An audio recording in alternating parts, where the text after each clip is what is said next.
जय राधा माधवा जय कुंज बिहारी जय राधा माधवा जय कुंज बिहारी जय गोपी जन वल्लभा गिरिवरधारी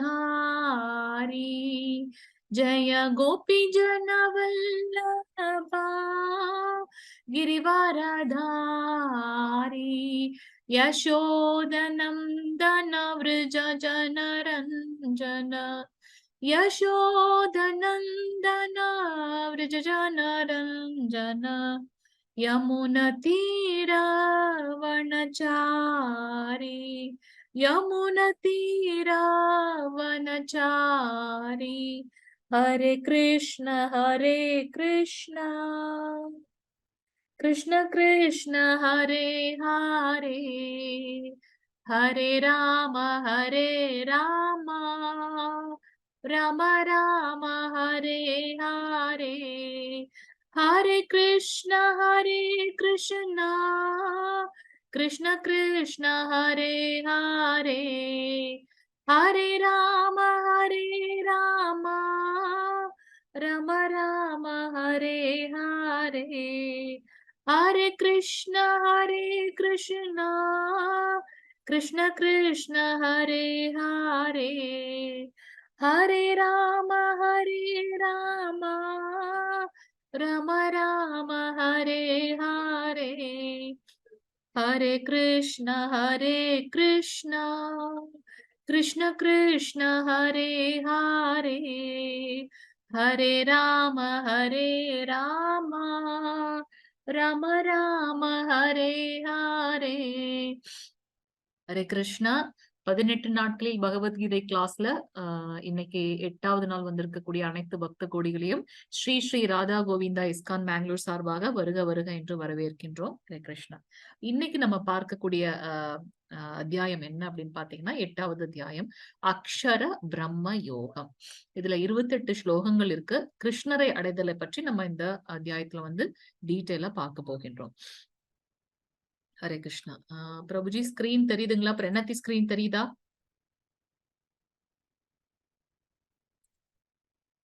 ஹரே கிருஷ்ணா. பிரபுஜி இல்லைங்க மாதாஜி, லோட் ஆயிட்டு இருக்குங்க. இப்ப பாருங்க. கேக்குதுங்க மாதாஜி. பிரணத்தி தெரியுதுங்களா?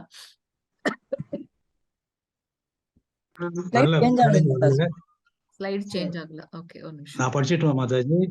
படிங்க பிரபுஜி, படிங்க. ஹரே கிருஷ்ண மாதாஜி. ஓம் நமோ பகவதே வாசுதேவாய. ஓம் நமோ பகவதே வாசுதேவாய. ஓம் நமோ பகவதே வாசுதேவாய. ஓம் அஞ்ஞான திமிராஞ்சஸ்ய ஞானாஞ்சன ஷலாகய சக்ஷுர் உன்மீலிதம் ஏன தஸ்மை ஸ்ரீ குருவே நம. ஸ்ரீ சைதன்ய மனோபீஷ்டம் ஸ்தாபிதம் ஏன பூதலே ஸ்வயம் ரூப கதாமாஹ்யம் ததாதி சுவ பதாந்திகம். வந்தேஹம் ஸ்ரீ குரு ஸ்ரீயுதபத கமலம் ஸ்ரீ குருன் வைஷ்ணாம்ச ஸ்ரீ ரூபம் சாக்கியராஜ் ரஜாதம் சககண ரகுநாதம் இதம் தம்ச ஜீவம் சாத்வைதம் சாவதூதம் பரிஜன சகிதம் கிருஷ்ண சைதன்ய தேவம் ஸ்ரீ ராதாகிருஷ்ண பாதான் ஐகண சககண லலிதா ஸ்ரீ விஷாகான விதாம்சா. ஏ கிருஷ்ணா கர்ண சிந்தோ தீனபந்தோ ஜகத்பதே கோபேஷோ கோபிகாந்தா ராதாகாந்தா நமஸ்துதே. சப்த காஞ்சன கௌராங்கி ராதே விருந்த மனேஸ்வரி ரிஷபானு சுதே தேவி பிரணமாயி ஹரிபிரியே. வாஞ்ச கல்ப தருப்சஸ்ய கிருபா சிந்து ஏவச பதிதானாம் பாவனேபியோ வைஷ்ணவேபியோ நமோ நம. நமோ பிரம்மண்ய தேவாய கோ பிராமண இதாயச ஜகத்யிதாய கிருஷ்ணாய கோவிந்தாய நமோ நம. நமோ மகாவதந்தாய கிருஷ்ண பிரேம பிரதாயதே கிருஷ்ண கிருஷ்ண சைதன்ய நாமினே கௌரத்வேஷ நமஹ. குருவே கௌரச்சந்திராய ராதிகாய பதாயே கிருஷ்ணாய கிருஷ்ண பக்தாய தத் பக்தாய நமோ நம. நம ஓம் விஷ்ணுபாதாய பிரேஷ்டாய பூத்லே ஸ்ரீமத் பக்தி வேதாந்த स्वामिनि इति नामिने नमस्ते सरस्वते देवगौर वाणी प्रचारिणे निर्विशेष चीनवादी पाश्चात्य देश तारिणे हरे श्री कृष्ण चैतन्य प्रभु नित्यानंद श्री अद्वैत गदाधर श्री वासादि गौर भक्त वृंदा हरे कृष्ण कृष्ण कृष्ण हरे हरे हरे राम राम राम हरे हरे हरे कृष्ण कृष्ण कृष्ण हरे हरे हरे राम राम राम हरे हरे हरे कृष्ण कृष्ण कृष्ण हरे हरे हरे राम राम राम हरे हरे कृष्ण माताजी வாழ்க வளமுடன். ராம் ராம். ஹரே கிருஷ்ணா பிரபுஜி. தேங்க்யூ பிரபுஜி. ஹரே கிருஷ்ணா. நேத்து நம்ம பார்த்த அத்தியாயத்தோட பெயர் யார் சொல்றீங்க? நேத்து நம்ம பார்த்த அத்தியாயத்தோட பெயர் என்ன? ஞான விஞ்ஞான யோகம். ஹரே கிருஷ்ணா மாதாஜி. ஹரே கிருஷ்ணா. சோ ஞான விஞ்ஞான யோகம், ஆத்மாவை பத்தி அறிதல் ஞானம், பரமாத்மாவை பற்றி அறிதல் விஞ்ஞானம். சோ அது ரெண்டத்தையும் நம்ம பார்த்தோம். அதுல மொத்தம் எத்தனை ஸ்லோகங்கள் இருந்தது? 30 ஸ்லோகங்கள். ஹரே கிருஷ்ணா மாதாஜி. சோ கிருஷ்ணரை பற்றிய அறிவின் மகிமை வந்து நேத்தையோட அத்தியாயத்துல பார்த்தோம். முதல்ல இருந்து 3வது ஸ்லோகம் வரைக்கும் பகவான் கிருஷ்ணருடைய ஆற்றல் எங்கெல்லாம் இருக்கு. நீர்ல வந்து சுவையாக இருக்கின்றார், சூரியன் சந்திரனோட ஒளி கொடுக்கக்கூடியதாக பகவான் இருக்கின்றார். அவர் சொல்றாரு, இந்த ஞானத்தை தெரிந்ததுக்கு அப்புறம் உனக்கு வேற எதையுமே தெரிந்து கொள்ள வேண்டிய அவசியம் இருக்காதுன்னு. இனிமே பாத்தீங்கன்னா அவருக்கு வந்து நமக்கு வந்து நிறைய புதுசான ஞானத்தை வந்து பகவான் கிருஷ்ணர் கொடுக்க போகின்றார். அது மட்டும் இல்லாம பகவான் என்ன சொல்றார், 2 விதமான ஆற்றல் இருக்கின்றது. உயர்ந்த சக்தி அண்ட் வந்து ஜட இயற்கைகளோட சம்பந்தப்பட்ட தாழ்ந்த சக்தி. அது 8 மூலக்கூறுகளாக ஆனது. பஞ்சபூதங்கள் நிலம், நீர், நெருப்பு, காற்று, ஆகாயம் பிளஸ் மனம், நுண்ணறிவு, அகங்காரம். அந்த 8 மூலக்கூறுகளால ஆனது வந்து இந்த ஜட சக்தி. ஆனா இதையும் தாண்டி உயர்ந்த சக்தி, ஆன்மீக சக்தி ஒன்று இருக்கின்றது அப்படின்றத வந்து பகவான் சொன்னார். அவரிடம் வந்து நம்ம கம்ப்ளீட்டா சரணடைவதன் மூலமாக பகவானை பத்தின ஞானத்தை பெற்று அவரிடம் அடைய முடியும் அப்படின்றத சொன்னார். தேவ மற்றும் தேவியர்களோட வழிபாடு அதையும் சொன்னார் இல்லையா. ஆனா எல்லாத்தையும் சொல்லிட்டு பக்தி தான் வந்து மிகவும் உயர்ந்தது அப்படின்றத நேத்து அது மூலமா சொல்லி முடித்தார் 7வது அத்தியாயத்தை. அதுல இருந்து இன்னைக்கு வந்து அர்ஜுனன் வந்து கேள்விகளை கேட்க போகின்றார். அத்தியாயம் 8. சோ இந்த அத்தியாயம் அக்ஷர பிரம்ம யோகம் அப்படின்னு பார்த்தோம். இதுல நமக்கு வந்து பாத்தீங்கன்னா 28 ஸ்லோகங்கள் இருக்கு. அர்ஜுனன் வந்து 8 கேள்விகளை வந்து கேட்கிறார். அதுக்கு பகவான் கிருஷ்ணர் வந்து ஆன்சர் பண்றார். அது மட்டும் இல்லாம இறக்கும் தருவாயில் கிருஷ்ணரை நினைவில் கொள்வது, அவர் ஏற்கனவே சொல்லியிருக்கார். மரணிக்கும் தருவாயில வந்து பகவானை நினைவு கொள்ளும் போது நித்தியமான, எப்பவும் எட்டர்னலாக இருக்கக்கூடிய, கவலைகள் இல்லாத, துக்கங்கள் இல்லாத அவருடைய கோலோக விருந்தாவனத்தை அடைவோம் அப்படின்றத சொல்லியிருக்கார். அதை பற்றி இன்னைக்கு நம்ம பார்க்க போறோம். நிறைய கதைகள் இன்னைக்கு பார்க்க போறோம். யோக மிஸ்ரா பக்தியால் கிருஷ்ணாவை நினைவில் கொள்வது. நம்ம வந்து த்ரூ அவுட் த லைஃப் நம்ம என்ன பிராக்டிஸ் பண்றோமோ அது வந்து நமக்கு மரணத்தின் தருவாயில் வந்து நமக்கு ஞாபகம் வரும். அதற்காக தான் நம்ம இப்ப எல்லாம் பிராக்டிஸ் பண்ணிட்டு இருக்கோம், ப்ரிப்பேர் பண்றோம் எக்ஸாம்க்கு. நம்மளுடைய எக்ஸாம் எப்ப? நம்மளுடைய டெத். தூய பக்தியால் கிருஷ்ணரை நினைவுபடுத்த முடியும். ஜட உலகம் மற்றும் ஆன்மீக உலகம். இப்ப அடுத்து இனி வந்து அவர் பாத்தீங்கன்னா நிறைய கிளாசிபிகேஷன் சொல்லிட்டே போவார். டைப்ஸ் நமக்கு வகைப்படுத்தி கொண்டே போவார். நமக்கு ரொம்ப ஈஸியா இருக்கும் புரிந்து கொள்வதற்கு. கிருஷ்ணரை பெறுவதில் தூய பக்தியின் உச்சநிலை என்ன அப்படின்றத வந்து 23ல இருந்து 28. சோ இன்னைக்கு அத்தியாயத்துல நமக்கு எத்தனை ஸ்லோகங்கள் இருக்கு? 28 ஸ்லோகங்கள் இருக்கு அப்படின்றத பார்க்கலாம். மாதாஜி பிரபுஜி வாசிங்க.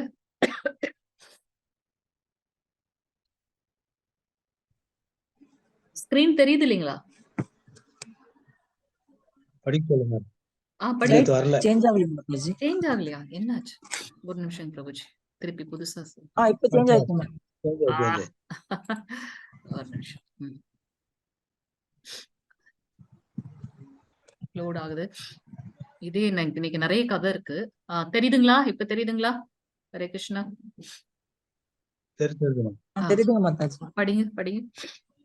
படிங்க மாதாஜி. ஓம் நமோ பகவதே வாசுதேவாய. ஓம் நமோ பகவதே வாசுதேவாய. ஓம் நமோ பகவதே வாசுதேவாய. ஓம் ஸ்ரீ கிருஷ்ண பரமாத்மனே நமக. அத அஷ்டமோ அத்தியாய அக்ஷர பிரம்ம யோகா. ஃபர்ஸ்ட் ஸ்லோகம் வாசிருங்க பிரபுஜி. ஃபர்ஸ்ட் அண்ட் செகண்ட் ஸ்லோகம். கிம் தத் அர்ஜுன உவாச கிம் தத் பிரம்ம கிம் அத்யாந்தமம் கிம் கர்ம புருஷோத்தம அத்பூதம் சகிதம் லோகம் அதிவைதம் கிம் உச்யதே அதியக்ஞः கோ அத்ர தேஹே அஸ்மின் மதுசூதன பிரயாண காலே சகதம் ஞேயோ அசி நித்யாத்மபி. ஹரே கிருஷ்ண மாதாஜி. ஹரே கிருஷ்ணா பிரபுஜி. தேங்க்யூ பிரபுஜி. அர்ஜுனன் வினவினான், எம்பெருமானே உத்தம புருஷரே. 8 கேள்விகள் கேட்கிறாரு இப்ப. பிரம்மன் என்பது என்ன? அத்தியாத்மம் என்பது என்ன? பலநோக்கு செயல்கள் யாவை? இந்த ஜடத்தோற்றம் என்ன? தேவர்கள் யாவர்? அப்படின்றதை எனக்கு தயவு கூர்ந்து விளக்குவீராக. கண்டினியூஷனா செகண்ட் ஸ்லோகத்துல என்ன கேட்கிறார்? மதுசூதனரே, மதுன்ற ஒரு அரக்கனை அழித்ததுனால எனக்கு இந்த சந்தேகம், அவர் 2-3 இடத்துல வந்து சொல்லுவார். எப்பெல்லாம் அவருக்கு சந்தேகம் வருகின்றதோ அப்பெல்லாம் வந்து மதுசூதனரேன்னு கூப்பிடுவார். இந்த சந்தேகம் என்ற அந்த அரக்கனை அழிப்பதற்காக அவர்கிட்ட வந்து கேள்விகளை கேட்கின்றார். மதுசூதனரே, யாகங்களின் இறைவன் யார்? உடலில் அவர் எவ்வாறு வசிக்கின்றார்? பக்தி தொண்டில் ஈடுபடுவோர் உம்மை மரண காலத்தில் எவ்வாறு அறிய முடியும்? 8 கேள்வி ஆயிட்டுங்களா? ஃபர்ஸ்ட் ஸ்லோகத்துல 5 கேள்வி கேட்கிறார், 2வது ஸ்லோகத்துல 3 கேள்விகளை கேட்கின்றார். இப்ப அதற்கு வந்து பகவான் ஆன்சர் பண்ண போறாங்க. இதுல வந்து பாத்தீங்கன்னா, பிரம்மம் என்பது என்ன? நம்மளுடைய பகவத்கீதையிலேயே வந்து நம்ம பார்க்கும்போது ஆத்மாவை பிரம்மமாகவும் பரமாத்மாவை பரபிரம்மமாகவும் நமக்கு குறிப்பிடப்பட்டிருக்கு. அது மட்டும் இல்லாம பகவான் முழுமுதற் கடவுள் கிருஷ்ணர் 3 ரூபத்தில் இருக்கின்றார்னு நம்ம பார்த்தோம். அதுல வந்து பகவானையே வந்து பிரம்மம், பரமாத்மா, பரமபுருஷர் அப்படின்றதையும் நம்ம பார்க்கிறோம். சோ இங்க வந்து என்ன சொல்லப்பட்டிருக்கு அப்படின்னாக்கா, பிரம்மம் என்பது வந்து ஆத்மா, அதாவது ஜீவன். அது வந்து எட்டர்னல், பிளிஸ்ஃபுல். நம்ம எல்லாரும் வந்து நம்மளுடைய மரணிக்கும் தருவாயில் இந்த உடல் தான் வந்து அழிந்து போகும். அதுல இருந்து நம்மளுடைய இது ஆக்சுவலா ஜட உடல் தான். உள்ள அந்த ஆத்மா இருக்கிறதுனாலதான் நம்ம நடமாடி கொண்டிருக்கின்றோம். அந்த ஆத்மா வந்து இன்னொரு உடலுக்கு மாற்றம் மாறி போயிடும் அப்படின்றத நம்ம பார்க்கலாம். சோ ஆத்மா வந்து பாத்தீங்கன்னா அழியாத ஒன்று, எட்டர்னல். ஆத்யாத்மா அப்படின்னா என்ன? உடலின் கட்டுப்பாட்டாளர். இந்த உடலோட கட்டுப்பாட்டாளர் யாரு? அல்டிமேட்டா பாத்தீங்கன்னா ஆத்மா. ஆத்மாவுக்கும் மேல யாரு இருக்காங்கன்னு பாத்தீங்கன்னா பரமாத்மா. பரமாத்மா யாரு? பகவானுடைய அம்சம் அப்படின்றத பாக்குறோம். கர்மானா என்ன? நம்ம செய்யக்கூடிய செயல்கள் எல்லாமே கர்மா. அந்த கர்மால வந்து நமக்கு பாத்தீங்கன்னா விக்கர்மா, அகர்மான்றதெல்லாம் நம்ம படிச்சிருக்கோம் ஏற்கனவே. விக்கர்மா அப்படின்னாக்கா தவறான செயல்களை செய்வது விக்கர்மா. அக்கர்மா அப்படின்றது எந்த செயல்களையுமே செய்யாம பகவானை மட்டும் தியானித்து கொண்டிருப்பது. நிஷ்காம கர்மானா என்ன? பற்றுதல் இன்றி எல்லா பாவ புண்ணியங்களையும் பகவானுக்கே சமர்ப்பித்து நம்மளுடைய கடமைகளை செய்வது வந்து நிஷ்காம கர்மா அப்படின்னு பாக்குறோம். சோ நமக்கு 2 விதமான கடமைகள், கர்மாக்கள் இருக்கு. இந்த ஜட உடல் சம்பந்தப்பட்ட கர்மா, ஆத்மா சம்பந்தப்பட்ட கடமைகள் அப்படின்றத பார்க்கலாம். சோ இந்த கர்மம் எதற்காக நம்ம பண்றோம்னா, இந்த ஜட உலகில் வந்துட்டோம், இந்த இதுல வாழறதுக்கு உண்டான செயல்களை நம்ம செய்ய வேண்டும் அப்படின்றத பார்க்கலாம். ஆதி புத அப்படின்னாக்கா அந்த ஜட இயற்கையை எப்படி நம்ம வந்து கையாள போகின்றோம் அப்படின்றது. ஆதி தெய்வ அப்படின்னாக்கா இந்த தெய்வங்களுக்கெல்லாம் தெய்வம், ஆதி தெய்வ, தெய்வங்களுக்கெல்லாம் தெய்வம். அததான் வந்து உயர்ந்தன்றதான் இங்க உச்ச தெய்வம் அப்படின்னு போட்டிருக்காங்க. அதுக்கப்புறம் பாத்தீங்கன்னா அதி யக்ஞ, தியாகத்தை அனுபவிப்பவர் யார் அப்படின்றத நம்ம பாக்குறோம். இங்க நம்ம யக்ஞம் பண்ணும்போது அதுல இருக்கக்கூடிய அந்த பலன்களை வந்து அனுபவிப்பவர் யார்? பரமாத்மா, பகவான் விஷ்ணு. யக்ஞம் பண்ணும்போது பாத்தீங்கன்னா அவருக்கு தான் நம்மளுடைய அர்ப்பணங்கள் போகின்றதுன்னு பார்க்கலாம். ஆதி யக்ஞா எங்கே வசிக்கின்றார் அப்படின்னாக்கா பரமாத்மா எல்லோருடைய ஹிருதயத்திலும் வசிக்கின்றார் அப்படின்றத பார்க்கலாம். இறக்கும் நேரத்தில் கிருஷ்ணரை எப்படி நினைவில் கொள்வது? வாழ்நாள் முழுவதும் நாம் என்ன பயிற்சி செய்கின்றோமோ அதுதான் வந்து நமக்கு இறக்கும் நேரத்தில் நமக்கு வரும் அப்படின்றத நம்ம பார்க்கலாம். எப்படி நம்ம நினைவில் கொள்ள முடியும் அப்படின்னாக்கா, நம்ம பிராக்டிஸ் பண்றோம் இல்லையா? இப்ப சாண்டிங் இது நம்ம பிராக்டிஸ் பண்றோம். அப்ப இறக்கும் தருவாயில் பகவானுடைய கருணையின் மூலமாக கண்டிப்பாக நமக்கு வந்து பகவான் வந்து ஞாபகம் வருவார் அப்படின்றத பார்க்கலாம். இன்னைக்கு நிறைய கதைகள் பார்க்க போகின்றோம். 3வது ஸ்லோகம் மாதாஜி பிரபுஜி வாசிங்க. டக்கு டக்குன்னு வாசிச்சிருங்க. ஹரே கிருஷ்ணா. யாருமே வாசிக்கலன்னா நான் வாசிக்கிறேன். ஆசிரம் பிரமஹ பரமம் ஸ்வபாவே ஸ்ரீ பகவான் பூத பாவோத்பவ கரோ விசாரக கரைய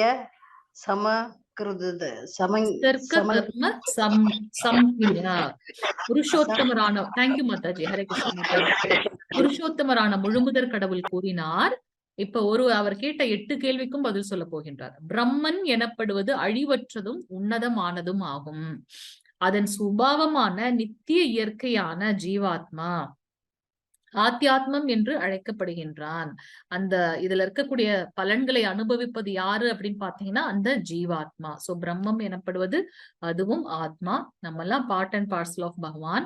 ஜீவாத்மாவின் ஜட உடலை வளர்க்கக்கூடிய செயல்கள் வந்து பாத்தீங்கன்னா கர்மா அப்படின்றத பார்க்கலாம். சோ இந்த ஜீவாத்மாவை எப்படி எடுத்துக்கொண்டு செல்வது? அது வந்து கர்மா, பலநோக்கு செயல்கள் என்று அழைக்கப்படுகின்றன. 4வது ஸ்லோகம் மாதாஜி பிரபுஜி வாசிங்க. हरे कृष्ण माताजी. हरे कृष्ण प्रभु जी. அதிபூதம் க்ஷரோ பாவக புருஷர் சாதிதை வைதம் அதியக்னோ அகம் ஏவத்ர தேஹே தேஹே பிரதாம்பரஹ. ஹரே கிருஷ்ண. ஹரே கிருஷ்ண மாதா. உடல் பெற்ற ஆத்மாக்களில் சிறந்தவனே, எப்போதும் மாறிக்கொண்டுள்ள பௌதீக இயற்கை அதிபூத எனப்படும். அது வந்து பாத்தீங்கன்னா அந்த unique in nature and dynamic. நம்மளுடைய இந்த இயற்கை வந்து பாத்தீங்கன்னா டைனமிக். முன்ன இருந்த இயற்கை வந்து இப்ப இருக்கிறது இல்ல. எப்பொழுதும் அது வந்து மாறிக்கொண்டே இருக்கும். சூரியன் சந்திரன் போன்ற அனைத்து தேவர்களுமே அதற்குள்ள அடக்கம். அந்த அந்த பௌதீக இயற்கைக்குள்ள அடக்கம். பகவானின் விஸ்வரூபம் தெய்வம் எனப்படுகின்றது. தெய்வங்களுக்கெல்லாம் தெய்வம் பகவானின் விஸ்வரூபம். சோ உடல் பெற்ற அனைத்து ஜீவன்களின் இதயத்திலுமே வந்து பகவான் வந்து பரமாத்மாவாக வீற்றிருக்கின்றார். பரமபுருஷனாகிய நான் அதியக்ஞ யாகத்தின் இறைவன் என்று அழைக்கப்படுகின்றேன். நானேதான் வந்து பாத்தீங்கன்னா ஒவ்வொரு யக்ஞத்தோட பலன்களையும் அனுபவிக்கவன் வந்து நானே அப்படின்றத வந்து பகவான் சொல்றார். கடைசி கேள்விக்கு பதில் சொல்ல போகின்றார். 5வது கேள்வி. ஸ்லோகம் வாசிங்க பிரபுஜி. हरे कृष्णा माताजी. हरे कृष्ण प्रभु. अंधकाले समम् एव स्मरन् मुक्त्वा कलेवरं या प्रयादि समत्भावं यादि नास्यत्र संशयः. हरे ஹரே कृष्ण. கிருஷ்ண பிரபுஜி. தேங்க்யூ பிரபுஜி. மேலும் தனது வாழ்வின் இறுதி காலத்தில் யாராவது என்னை மட்டும் எண்ணிக்கொண்டு உடலை விட்டால் உடனடியாக அவன் என்னுடைய இயற்கையை அடைகின்றான். இதில் சிறிதும் சந்தேகம் இல்லை. பீஷ்மர் பாத்தீங்கன்னா ஒரு சிறந்த விஷ்ணு பக்தன். அவர் இயற்றியதுதான் பாத்தீங்கன்னா விஷ்ணு சகஸ்ரநாமம் அப்படின்னு பாக்குறோம். சோ பகவான் பீஷ்மர் வந்து என்ன சொல்றார், தர்மத்தை வந்து எல்லாருக்கும் சொல்லிட்டு கடைசியா வந்து பாத்தீங்கன்னா பகவானை பத்தின நாமங்கள் எல்லாம் சொல்லிட்டு அவருடைய உடலை அவர் நினைத்தப்ப அந்த உடலை வந்து விடுகின்றார் அப்படின்றத நம்ம பார்க்கலாம். சோ எப்ப வந்து நம்ம பகவானை நினைத்து கொண்டு நம்மளுடைய ஸ்மரணம் பண்றோமோ மரண தருவாயில் பகவான் கிட்ட வந்து சென்றடைகின்றோம் அப்படின்றத நம்ம பார்க்கலாம். சோ அர்ஜுனன் கேட்ட 8 கேள்விகளுக்கு கிருஷ்ணர் வந்து பதில் சொல்லியிருக்காங்க. 8 கேள்விகளுக்கு. யக்ஷ பிரஷ்னம் இது என்ன அப்படின்னு பாத்தீங்கன்னா, அது நிறைய பேர் கேள்விப்பட்டிருப்பீங்க. ஸ்ரீமத் பாகவதத்துல 7வது காண்டத்துல 2வது அத்தியாயத்தில் 57வது ஸ்லோகத்துல சொல்லப்பட்டிருக்கோங்க.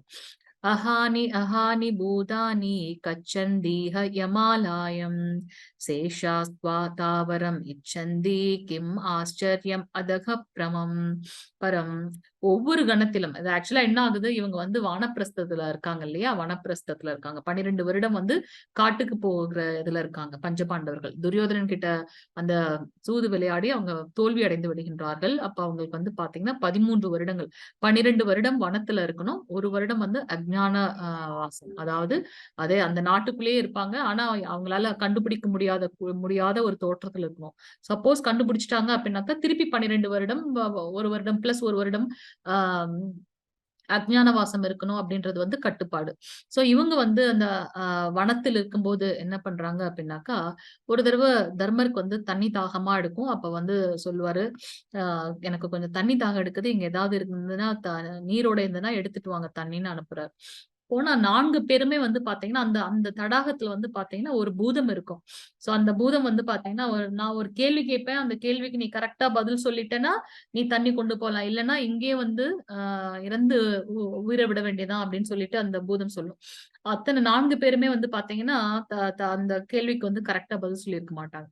அப்ப தர்மர் என்ன பண்றாரு, என்ன தம்பிங்க போனாங்க இன்னும் காணலையே அப்படின்னு சொல்லிட்டு என்ன பண்றாரு, தேடிக்கொண்டு வருகின்றார். அங்க பார்த்தா இவங்க எல்லாம் மூச்சாகி இருக்காங்க.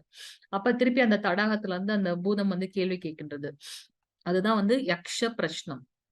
என்ன இது கேள்வி கேக்குது அப்படின்னு பாத்தீங்கன்னா, அந்த யக்ஷன் அந்த பூதமாக இருக்கக்கூடியது பிரஷ்னம். அந்த கேள்வி என்ன கேக்குது அப்படின்னாக்கா, இந்த உலகத்திலேயே வந்து எது மிகவும் ஆச்சரியமான ஒன்று அப்படின்னு கேக்குது.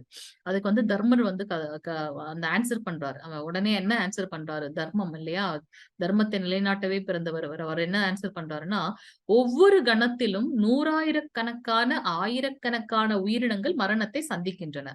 ஆனால் இது ஒரு முட்டாள்தனமான வாழ்க்கையாக இருப்பினும் தன்னை மரணமற்றது என்று நினைத்து மரணத்திற்கு தயாராகவே இல்லை. இது இந்த உலகில் உள்ள மிக அற்புதமான விஷயம், ஆச்சரியமான விஷயம். எப்படியும் எல்லாரும் நம்ம எதை நோக்கி பயணித்துக் கொண்டிருக்கின்றோம், ஒவ்வொரு தடவையும் நம்ம பர்த்டே பண்ணும்போது என்ன ஆகுது, மரணத்தை நோக்கி பயணித்துக் கொண்டிருக்கின்றோம். என்னைக்காவது ஒரு நாள் நம்ம இறந்து போக போகிறோம். ஆனா அந்த அந்த ஒரு நினைவே இல்லாமல் நம்ம என்ன நினைக்கிறோம், இதை சாதிச்சிடலாம் அதை சாதிச்சிடலாம்னு சொல்லிட்டு நம்ம எது பின்னாடியே ஓடிக்கொண்டே இருக்கின்றோம். அதற்கு நம்ம வந்து தயார்படுத்துவதே கிடையாது. அதை நினைக்கும் போது பாத்தீங்கன்னா ரொம்ப ஆச்சரியமாக இருக்கின்றது அப்படின்னு அவர் ஆன்சர் பண்றார். அதை கேட்ட அடுத்த மாத்திரமே வந்து பாத்தீங்கன்னா அந்த யக்ஷன் வந்து சபாஷ் கரெக்டா ஆன்சர் பண்ணிட்டேன்னு அப்படின்னு சொல்லிட்டு கேட்கும். சரி, நான் சொன்ன மாதிரி இதுல இருந்து யாராவது ஒருத்தர் தான் வந்து உன்னால உயிர்ப்பிக்க முடியும் அப்படின்னு சொன்ன உடனே தர்மர் என்ன சொல்றாரு அப்படின்னாக்கா, சகாதேவனை வந்து உயிர்ப்பிக்கிறதுக்காக அவர் கேட்கிறார். ஏன்னா இவங்க 3 பேரும் வந்து குந்தியோட பிள்ளைகள். சகாதேவன், மகாதேவன் பார்த்தீங்கன்னா அவங்களுடைய மாதவி சித்தியோட பிள்ளைகள். அதனால அவர் பாத்தீங்கன்னா அவரோட சித்தியோட பிள்ளைகளை வந்து உயிர்ப்பிக்கணும்னு சொல்லிட்டு கேட்கிறார். அதை பார்த்த உடனே யக்ஷனுக்கு வந்து பாத்தீங்கன்னா, என்ன ஒரு தர்மத்தை நிலைநாட்டுறப்பா நீ, உன்னோட சொந்த தம்பிகளை விட்டு விட்டாய், ஆனா சித்தியோட பிள்ளைகளான சகாதேவனை வந்து நீ கேட்கிற அப்படின்னு சொல்லிட்டு என்ன பண்றாரு, எல்லாருமே வந்து உயிர்ப்பித்து கொடுக்குது அந்த யக்ஷம் அப்படின்றத நம்ம பார்க்கலாம். சோ இது வந்து பாத்தீங்கன்னா நம்மளுடைய இந்த 8வது அத்தியாயத்துல நமக்கு சொல்லப்பட்ட ஒரு கதை. 6வது ஸ்லோகம் மாதாஜி பிரபுஜி வாசிங்க. ஹரே கிருஷ்ணா. ஹரே கிருஷ்ணா. ஹரே கிருஷ்ண மாதாஜி. ஹரே கிருஷ்ண பிரபு.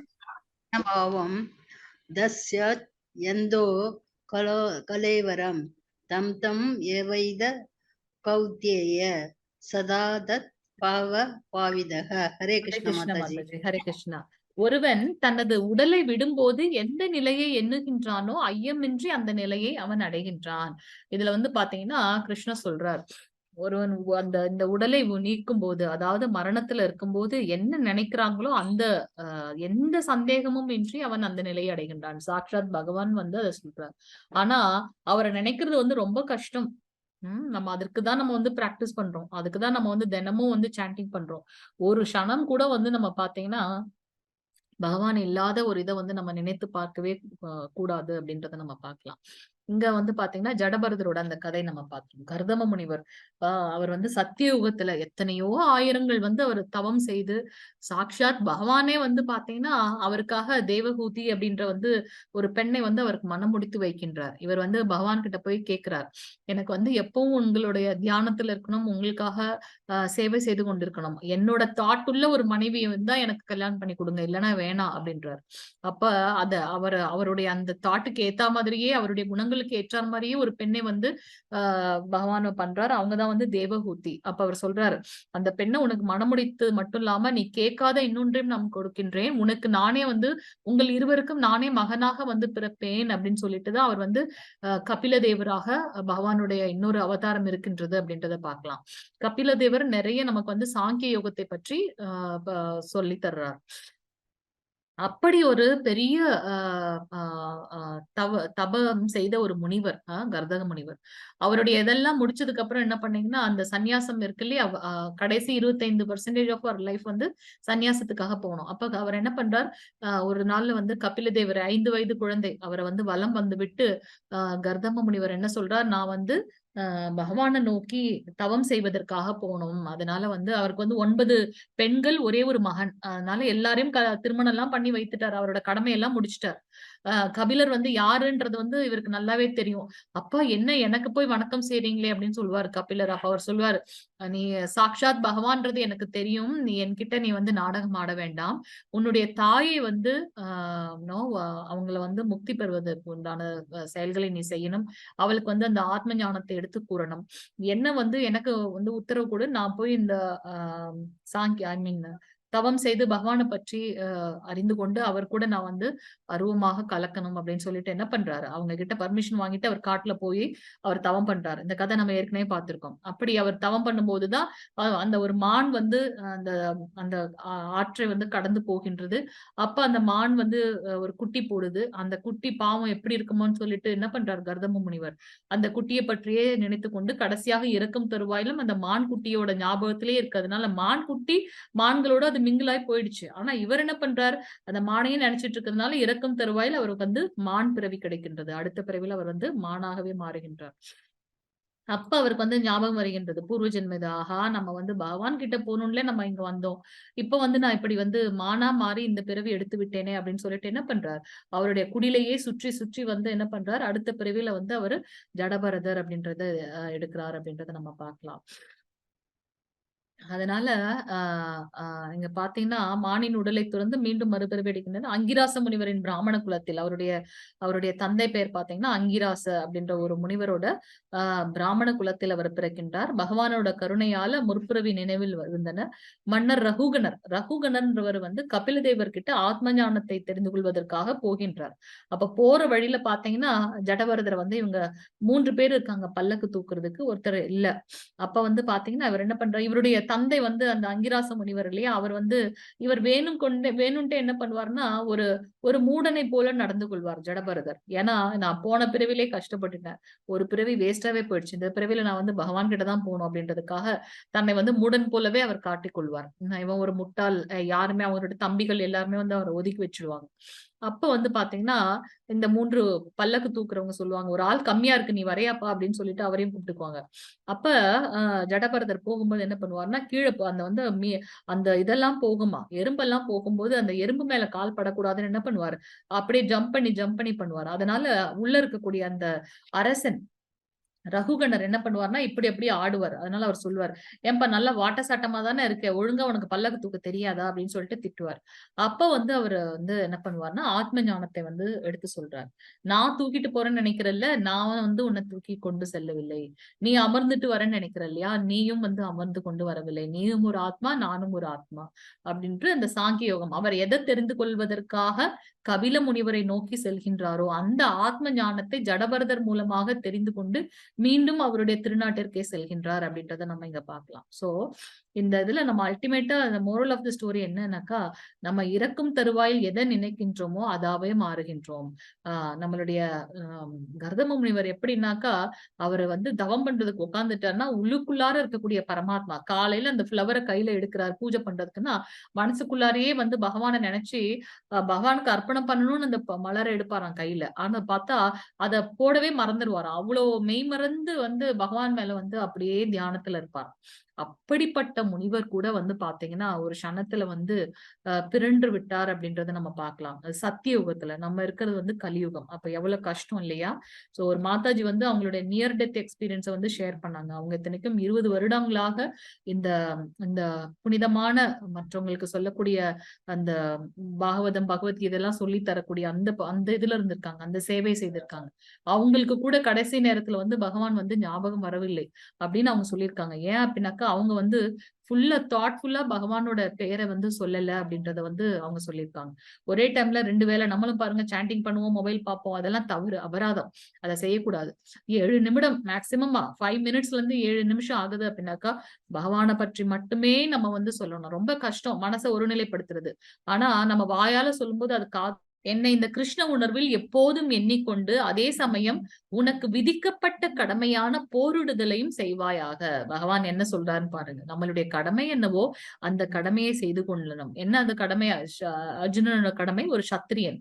சோ என்னையே சொல்றேன். அதனால என்னை எண்ணிக்கொண்டு உனக்கு விதிக்கப்பட்ட கடமையை செய்வாயாக. உன்னுடைய செயல்களை அனைத்தும் எனக்கு அர்ப்பணித்து உன்னுடைய மனதையும் புத்தியையும் என்னில் நிலைநிறுத்துவதன் மூலம் நீ என்னையே அடைவாய் என்பதில் ஐயமே இல்லை, எந்த டவுட்டும் கிடையாது. நீ எப்போ உன்னுடைய செயல்களையும் உன்னுடைய மனதையும் புத்தியையும் என்னில் நிலைநிறுத்துகின்றாயோ அப்பொழுது உனக்கு வந்து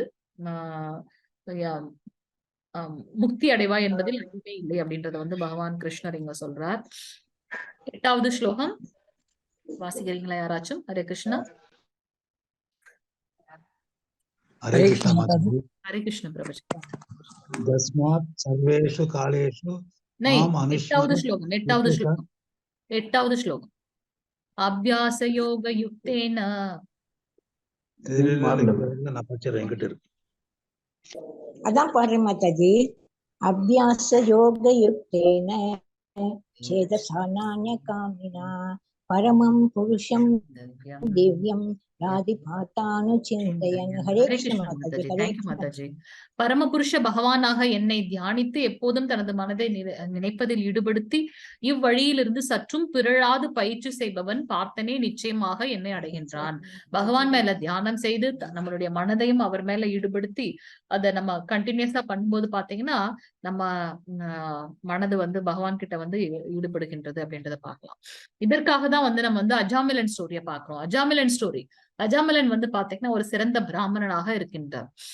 அப்ப ஒரு நாள் என்ன ஆகுது, ஒரு வனத்துல வந்து ஒரு விலைமாதுவை தவறாக அவர் பார்த்து விடுகின்றார். அத பார்த்த உடனே அவருடைய மனசு என்ன பண்ணிடுச்சு அப்படின்னாக்கா, கலங்கம் அடைந்து விடுகின்றது. அதனால என்ன பண்றார், அந்த விலைமாது பின்னாடியே போயிடுறார். தன்னுடைய இத்தனை வருடங்களாக அவர் செய்த அந்த அந்த பூஜை, புனஸ்காரம் எல்லாத்தையும் மறந்துட்டு, ஒரு ஒரு செகண்ட்ல வந்து அவருடைய மனசு மாறிடுது. சோ அந்த விலைமாது பின்னாடியே போயிடுறார். அங்க போய் பாத்தீங்கன்னா, அவருக்கு 80 வயது ஆயிடுச்சு. 10 குழந்தைகள். அந்த அம்மா கிட்ட போயிட்டு அவருக்கு வந்து இருக்காத எல்லா கெட்ட பழக்கங்களும் அவருக்கு இருக்கு. எப்படி இருந்தாரோ அப்படியே ஆப்போசிட்டா மாறிட்டார். எல்லா பிராமணன் அவர் வந்து பாத்தீங்கன்னா, இப்ப கம்ப்ளீட்டா வந்து தவறான வேலைகள்ல போய் எல்லா கெட்ட பழக்கங்களும் இருக்கு. அவருக்கு வந்து 80 வயதுல வந்து ஒரு குழந்தை இருக்கின்றான்.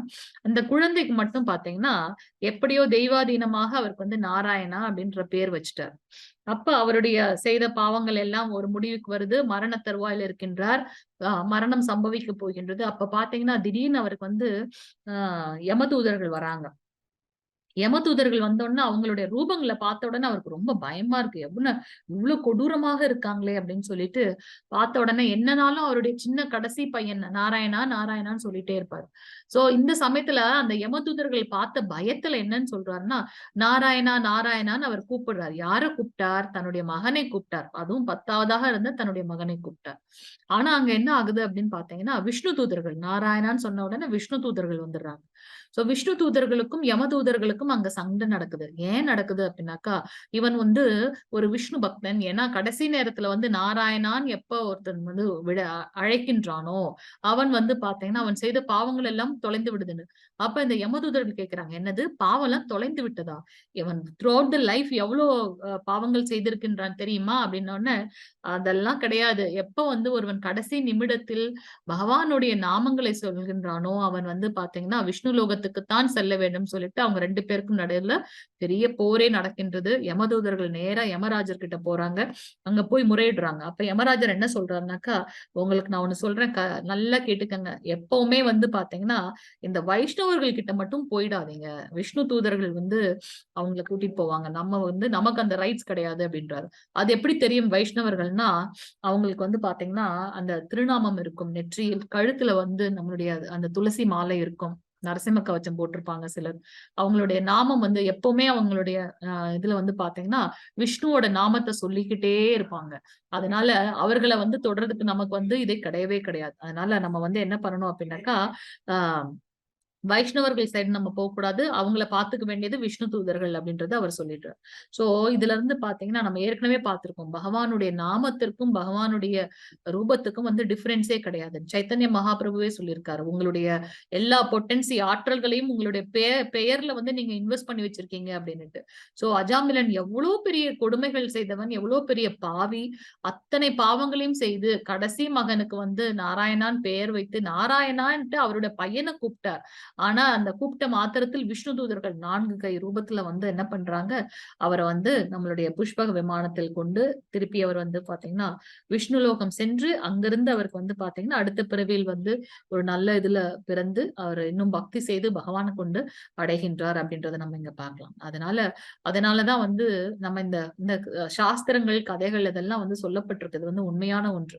அதனால நம்ம வந்து நம்மளுடைய ஹரே கிருஷ்ண மகாமந்திரத்தை வந்து சொல்லணும்.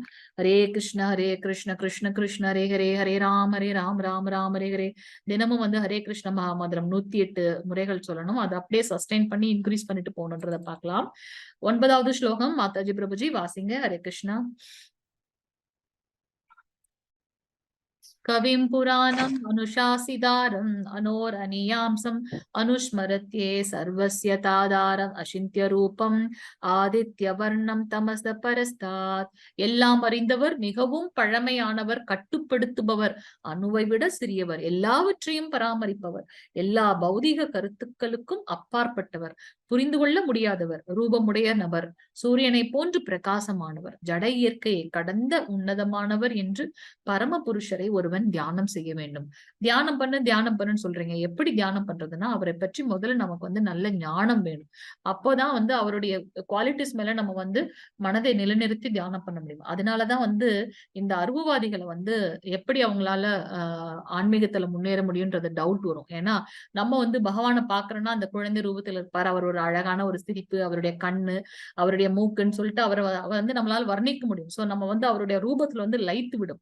ஆனா இந்த அருவத்துல வந்து அவங்க எதை வைத்து அவங்க வந்து தியானம் பண்ணுவாங்க பகவான இல்லையா? சோ இங்க வந்து பாத்தீங்கன்னா பகவான் மிகவும் எல்லாற்றையும் அறிந்தவர் இல்லையா? அவரே சொல்லியிருக்கார், இந்த ஞானத்தை நான் வந்து விவஸ்வான் சூரிய தேவரான விவஸ்வானுக்கு கொடுத்தேன் அப்படின்றத சொல்லியிருக்கார். வேதங்கள் எல்லாம் எங்கிருந்து வருகின்றது? பகவான் இடத்துல இருந்து வருகின்றது அப்படின்றத பார்க்கலாம். அந்த மந்திரங்களை சொல்லி விராட் ரூபத்துல இருந்து பிரம்மதேவர் வந்து ஒரு சிருஷ்டியும் பண்றார் என்ற பார்க்கலாம். சோ பகவான் வந்து எல்லாம் அறிந்தவர், மிகவும் பழமையானவர். ஆப்வியஸ்லி அவர்கிட்ட இருந்துதான் எல்லாமே வந்திருக்கு, அதனால அவர் மிகவும் பழமையானவர். ஆனா நம்ம த்ரூ அவுட் தி ஸ்கிரிப்சர்ஸ்ல பாத்தீங்கன்னா அவர் வந்து யங்காவே இருப்பார். 125 வயதுக்கு மேல அவர் கடந்து போனதை நம்ம வயசானவரை நம்ம எங்கேயுமே பார்த்ததே இல்லை. எல்லாத்தையும் கட்டுப்படுத்தக்கூடியவர். ஏன்? பரபிரம்மம், பரமாத்மா, பரம புருஷர், அணுவை விட சிறியவர். ஒரு சின்ன அணுத்துகள், அதுக்குள்ள கூட பகவான் இருக்கார். நம்ம பார்த்தோம் நம்மளுடைய நேத்து கதையில நம்ம பார்த்தோம் இல்லையா? சோ அந்த உத்தரையோட வயிற்றுக்குள்ளார சிசு இருக்கு, அந்த சிசுக்கு உள்ளாரையும் அவர் போய் என்ன பண்றாரு? கர்ப்பத்துக்குள்ள போயும் வந்து பிரம்மாஸ்திரத்தை வந்து தடுக்கின்றான்னு பார்க்கலாம். பகவான் வந்து சிறிய அணு, அதுக்குள்ள கூட இருக்காரு. ஏன்னா அவரே சொல்லியிருக்காரு, எல்லா உயிருள்ள உயிரற்ற உயிர்களுக்கு உள்ளும் புறமும் நான் இருக்கின்றேன் அப்படின்றத பாக்குறோம். கர்ப்போதகசாயி விஷ்ணு, சிரோதகசாயி விஷ்ணு, மகாவிஷ்ணு ரூபத்துல பாக்குறோம். எல்லாவற்றையும் அவரே பராமரிக்கின்றார் மகாவிஷ்ணுவாக. ஏன்னா முத்துக்கள் எப்படி அந்த நூல்ல வந்து கோர்க்கப்பட்டிருக்கோ அது போல என்னுடைய பராமரிப்பின் கீழே எல்லாரும் அவங்க கடமைகளை செய்கின்றார்கள் அப்படின்றத பார்க்கலாம். அவர்தான் வந்து பரம பராமரிப்பவர், பரம உரிமையாளர், கட்டுப்படுத்துபவர், கட்டுப்பாட்டாளர் அப்படின்றத பாக்குறோம். எல்லா பௌதிக கருத்துக்களுக்கும் அப்பாற்பட்டவர். நமக்கு வந்து அந்த 3 குணங்கள் தான் இருக்கு, ரஜோகுணம், தமோகுணம், சத்துவகுணம். ஆனா பகவான் பாத்தீங்கன்னா சுத்த சத்துவகுணம், எல்லாவற்றிற்கும் அப்பாற்பட்டவர். அவரை வந்து புரிந்து கொள்ளவே முடியாது. ஒரு விஷத்தை தடவி கொண்டு அந்த குழந்தையை கொல்லணும்னு வர ஒரு பூத்தனை அரக்கி, ஆனா அந்த அரக்கிக்கு வந்து தாயாக வந்து ஒரு ஸ்தானத்தை கொடுக்கின்றார். அவரை புரிந்து கொள்வது மிகவும் கடினம். பக்தர்களுக்கும் வந்து பாத்தீங்கன்னா பக்தர்களுக்கும் வந்து அவர் முக்தி கொடுக்கின்றார். பக்தன் அல்லாதவன் அபக்தனுக்கும் வந்து முக்தி கொடுக்கின்றார் அப்படின்றத பார்க்கலாம். பகவான் ரொம்ப அழகிய ரூபமுடையவர், சூரியனை போன்று பிரகாசமானவர், செல்ஃப் இலுமினேட்டிங். அவர் நம்ம கோலோக விருந்தாவனம் பாத்தீங்கன்னா அங்க வந்து இப்ப அடுத்து இதுல நம்ம பார்க்க போறோம். விராட ரூபத்துல பாத்தீங்கன்னா அவங்க சொல்லுவாங்க, 1000 சூரியன்கள் சேர்ந்தால் எப்படி பிரகாசமாக, மேபி அவருக்கு ஈக்குவலா இருக்கலாம், அப்ப கூட மேபி அப்படின்றத சொல்லுவாங்க. சோ அவ்வளவு பிரகாசமானவர், ஜட இயற்கையை கடந்த மிகவும் உன்னதமான தெய்வீகமானவர். நம்ம நினைச்சிருக்க நம்மளுடைய அறிவுக்கெல்லாம் அப்பாற்பட்டவர் வந்து பகவான் அப்படின்றத நினைத்து இதையெல்லாம் தெரிந்து கொண்டு பகவான் மேல நம்ம தியானம் செய்யணும் அப்படின்றத நம்ம இங்க பார்க்கலாம். 15வது ஸ்லோகம் மாதாஜி பிரபுஜி வாசிங்க. ஹரே கிருஷ்ணா. இன்னைக்கும் கதை சொல்ல முடியாது போல இருக்கு. 15வது ஸ்லோகம். ஹரே கிருஷ்ண மாதாஜி. ஹரே கிருஷ்ணா பிரபுஜி. வாசிங்க பிரபுஜி. ஸ்கிரீன் தெரியலையோ? ஸ்கிரீன் வரல, நான் படிச்சிருக்கேன். படிங்க. எப்படி மிஸ் ஆகுதுன்னு தெரியல. ஹரே கிருஷ்ண மாதாஜி. மாம் உபயத்திய புனர்ஜன்ம துக்காலயம் அசாஸ்வதம் நாப்னுவந்தி மகாத்மான சம்சித்திம் பரமாம் கதஹ. நம்மளோட ஃபேவரட் ஸ்லோகம் இது. துக்காலயம் அசாஸ்வதம். இந்த உலகமானது துக்கங்கள் நிறைந்ததும் தற்காலிகமானதும். பக்தியில் யோகிகளான மகாத்மாக்கள் என்னை அடைந்த பிறகு முற்றிலும் துன்பம் நிறைந்த இந்த உலகம் பாத்தீங்கன்னா முற்றிலும் துன்பம், கொஞ்சம் கூட அங்க வந்து இன்பம்ன்றதே இல்லை, அதெல்லாம் நிலையற்றது. முற்றிலும் துன்பம் நிறைந்த இந்த தற்காலிகமான உலகத்திற்கு திரும்பி வருவதே இல்லை. ஏனெனில் அவர்கள் மிக உயர்ந்த பக்குவத்தை அடைந்து விட்டனர். அவ்வளவு உயர்ந்த பக்குவத்தை போனதுக்கு அப்புறம் அவங்க எதற்காக இந்த துக்காலயத்துக்கு வரணும் இல்லையா? சோ பக்தியில் யோகிகளான மகாத்மாக்கள் பகவான் அடைந்ததுக்கு அப்புறம் இந்த பூலோகத்துக்கு வருவதே இல்லை அப்படின்றத வந்து பகவான் இங்க சொல்றார். 16வது ஸ்லோகம். ஐ திங்க் ஸ்கிரீன் தெரியலன்னா நான் வாசிக்கிறேன் பிரபுஜி. வாசிக்கிறீங்களா? 16. ஹரே கிருஷ்ணா. பிரம்ம புவனா லோகா பிரம்ம புவனாஸ் லோகா புனர் ஆவர்த்தினோ அர்ஜுனா மாம் உபாத்யேது கௌந்தேய புனர்ஜன்மன வித்யதே. ஹரே கிருஷ்ணா. ஹரே கிருஷ்ண பிரபுஜி. ஜட உலகின் மிக உயர்ந்த லோகத்திலிருந்து மிகவும் தாழ்ந்த லோகம் வரை அனைத்தும் பிறப்பும் இறப்பும் மாறி மாறி நடைபெறும் துன்பம் நிறைந்த இடங்களே. சொர்க்கலோகம் போனாலும் நமக்கு வந்து அங்க கஷ்டம் இருக்கு. 14 லோகங்கள் பாக்குறோம் இல்லையா? சோ சொர்க்கலோகத்துல போனாலும் கஷ்டம். இந்திரனுக்கு வந்து யாராவது தவம் பண்ணி கொஞ்சம் முன்னேறிட்டா உடனே அவருக்கு பயம் வந்துடும். நம்மளோட சேருக்கு வந்து யாரோ இப்ப வந்து நமக்கு வந்து இது பண்ண போறாங்க அப்படின்ற மாதிரி. சோ உடனே இருக்கிறவங்க எல்லாரையும் திரட்டி கொண்டு சண்டை போடுறதுக்கு போயிடுவாங்க இல்லையா? சோ அதுவும் வந்து துன்பம் நிறைந்ததுதான். ஸ்வர்க்கம் லோகம்ன்றதும் கலவரம் நிறைந்தது. இந்த பூமியும் கலவரம் நிறைந்த பூமி. எப்ப என்ன நடக்குதுன்னே தெரிய மாட்டேங்குது. எத்தனை ரியாட்ஸ் போயிட்டு இருக்கு இப்பெல்லாம் இல்லையா? ஒரு ஸ்டேட்லயும் ஒரு ப்ராப்ளம் போயிட்டே இருக்கு. நரகம்னா இன்னும் சொல்லவே வேண்டாம். அது நினைச்சாலே பயமா இருக்கு. நம்ம பண்ணின தவறுகளுக்கெல்லாம் அங்க கண்டிப்பா தண்டனை உண்டு. இதுல இருந்தெல்லாம் தப்பிக்கணும் அப்படின்னாக்கா பகவானோட ஹரிநாம சங்கீர்த்தனத்தை எடுத்துக்கொள்வதுதான் வந்து மிகவும் உத்தமமானது. ஆனால் குந்தியின் மகனே, என்னுடைய இடத்தை அடைபவன் என்றும் மறுபிறவி எடுப்பதில்லை. இந்த 14 லோகங்களுக்கும் மேற்பட்டு இருக்கக்கூடியதுதான் வந்து பாத்தீங்கன்னா வைகுண்டத்துக்கும் மேற்பட்டு இருக்கக்கூடியது வந்து நம்மளுடைய கோலோக விருந்தாவனம் அப்படின்றத பார்க்கலாம். சோ கோலோக விருந்தாவனம் வந்து பாத்தீங்கன்னா எப்பொழுதும் வந்து நிலையானதாக இருக்கக்கூடிய ஒன்று. எப்பவும் வந்து எட்டர்னலா இருக்கும், ஹாப்பியஸ்டா இருக்கும். அங்க எந்த கலவரங்களும் இல்லை என்று பார்க்கலாம். 17, 18, 19 மாதாஜி ஸ்கிரீன் தெரியுதுங்களா? 17, 18, 19 தெரியுதுங்க மாதாஜி. பிளீஸ் வாசிங்க பிரபுஜி. ஹரே கிருஷ்ண மாதாஜி. ஹரே கிருஷ்ண பிரபுஜி. சஹஸ்ர யுக பர்யந்தம் அஹஜத் பிரம்மணோ விதுஹ ராத்ரிம் யுக சஹஸ்ராந்தம் தே அஹோ ராத்ரவிதோ ஜனாஹ அவ்யக்தாத் ஜக்தஹ சர்வாஹ பிரபவன் ஜஹர் ஆகமே ராத்யாகமே பிரலீயந்தே தத்ரைவாவ் ஜஹத் சம்ஞகே பூதக்ராமக ச ஏவாயாம் பூத்வா பூத்வா பிரலீயதே ராத்யாகமே அவஸ்யஹ பார்த்தா பிரபவன் ஜஹர் ஆகமே. ஹரே ஹரே கிருஷ்ண கிருஷ்ண மாதாஜி. பிரபுஜி. ஹரே கிருஷ்ண பிரபுஜி. மனித கணக்கின்படி 1000 யுகங்களை கொண்ட காலம் பிரம்மாவின் ஒரு பகலாகும். அவரது இரவின் காலமும் அது போன்று நீண்டதே. சோ நிறைய நமக்குதான் நம்ம எப்படி வந்து விட்டில் பூச்சி இருக்கு இல்லைங்களா? ஒரு நாள் மட்டும்தான் அது உயிர் வாழும். ஆனா அதை பொறுத்த வரைக்கும் ஒரு நொடி அதெல்லாம் பாத்தீங்கன்னா அதுக்கு நிறைய காலம் இருக்கிற மாதிரி இருக்கும். ஒரே நாள் தான் அதுக்குள்ள அது இறந்து விடும். நமக்கும் அது போல மேக்சிமம் நம்ம வந்து ஒரு 100 வருடம் கலியுகத்துல நம்மளோட ஆயுட்காலம் பாக்குறோம். ஆனா இந்த மாதிரி 1000 யுகங்களை கொண்டது என்ன அப்படின்னு பாத்தீங்கன்னா ஒரு திவ்ய யுகம் வந்து சத்தியயுகம், திரேதாயுகம், துவாபர யுகம், கலியுகம். அது போல நிறைய திவ்ய யுகங்களை கொண்டது வந்து பிரம்மாவோட பகல் அப்படின்றத நம்ம பார்க்கலாம். சோ அவரது இரவின் காலமும் அது போல நீண்டு காணப்படுகின்றது. சோ பிரம்மாவின் பகல் தோன்றும் போது எல்லா ஜீவாத்மாக்களும் அவ்யக்த நிலையிலிருந்து தோன்றுகின்றனர். அது என்ன அவ்யக்த நிலை? எல்லாரும் மகாவிஷ்ணுக்குள்ளார போயிடுறோம். அதுக்கப்புறம் திருப்பி அவர் வந்து தோன்றும் போது அவரோட பகல் வரும்போது திருப்பி நம்ம வருகின்றோம் அப்படின்றத பார்க்கலாம். பின்னர் இரவு வந்தவுடன் அவர்கள் மீண்டும் அவ்யக்தத்துடன் இணைந்து விடுகின்றனர். எங்க இருந்து வந்தோமோ அங்கேயே திரும்பி நம்ம போறோம். நைட்ல காலையில திருப்பி நம்ம வந்து வருகின்றோம். அது வந்து மகாபிரளயம் அப்படின்னு சொல்றோம்.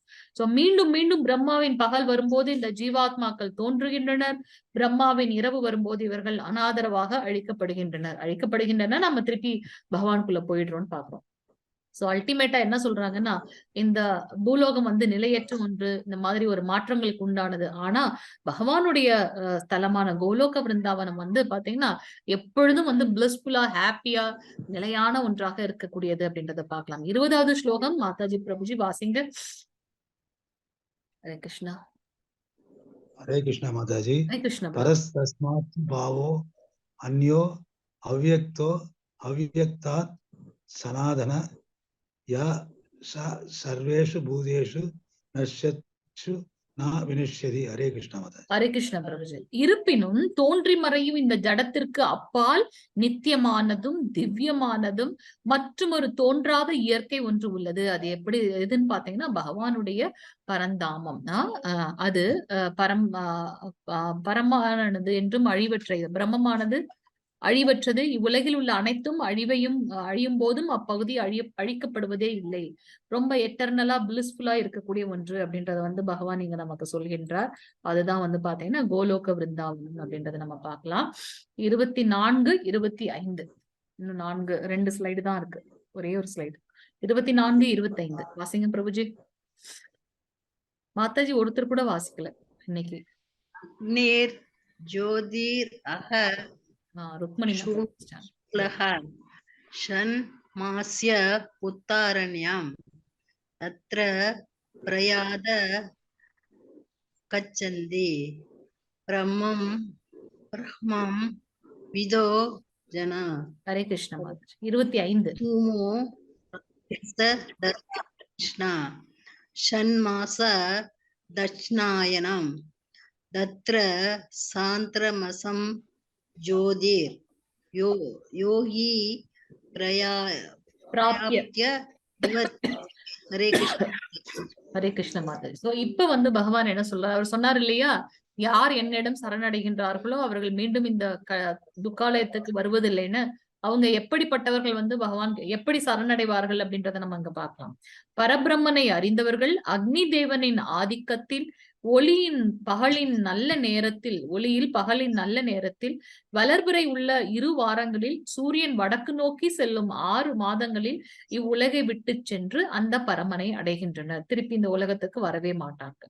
பீஷ்மதேவருக்கு வந்து ஏன் அவர் வந்து வெயிட் பண்ணாரு அப்படின்னாக்கா, அந்த கரெக்டான காலத்துக்காக அவர் வந்து வெயிட் பண்ணார். அந்த காலத்துலதான் அவருடைய ஏன்னா அவருக்கு வந்து அவருடைய தந்தை மூலமாக அவருக்கு ஒரு வரம் கிடைத்தது இல்லையா, நீ எப்ப நினைக்கிறியோ அப்போ உனக்கு மரணம் சம்பவிக்கும் அப்படின்னு. அதனால அந்த உரிய நேரத்துக்காக வெயிட் பண்ணி திருப்பி பகவானுடைய நாமங்களை சொல்லி தர்மங்களை பஞ்சபாண்டவர்களுக்கு எடுத்து கூறி விஷ்ணு சகஸ்ரநாமம் பிரார்த்தனை பண்ணி அவர் வந்து அந்த கரெக்டான டைம் வந்த உடனே அவருடைய பிராணனை விடுறார் அப்படின்றத பார்க்கலாம். புகையிலும் இரவிலும் தேய்பிறையிலும் சூரியன் தெற்கு நோக்கி செல்லும் 6 மாதங்களில் உலகை விட்டு செல்லும் யோகிகள் சந்திரலோகத்தை அடைந்து மீண்டும் திரும்பி வருகின்றனர். அவங்க வந்து பாத்தீங்கன்னா சந்திரலோகத்திற்கு போயிட்டு திருப்பி நம்மளுடைய இந்த உலகத்துக்கு வருகின்றனர் அப்படின்றத பார்க்கலாம். கடைசி ஸ்லோகம் 28வது ஸ்லோகம் வாசிங்க பிரபுஜி.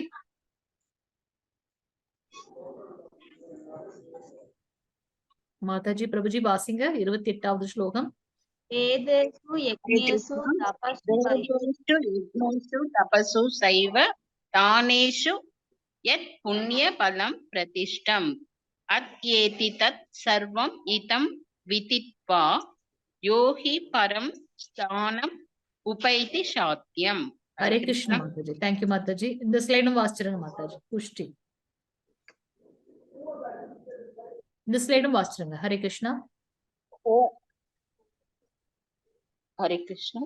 ओम तत् सतिति श्रीमद् भगवद गीतासु उपनिषत्सु ब्रह्म विद्यायां योग शास्त्रे श्री कृष्णार्जुन संवादे अश ब्रह्म योग नाम अष्टोमध्याय. हरि ओम. ஹரே கிருஷ்ணா. தேங்க்யூ மாதாஜி. சோ பக்தி தொண்டின் பாதையை ஏற்பவன் வேதங்களை படித்தல், யாகங்களை செய்தல், தவம் புரிதல், தானம் கொடுத்தல், கர்ம ஞான பாதைகளை மேற்கொள்ளுதல் ஆகியவற்றால் அடையப்படும் பலன்களை இழப்பதே இல்லை.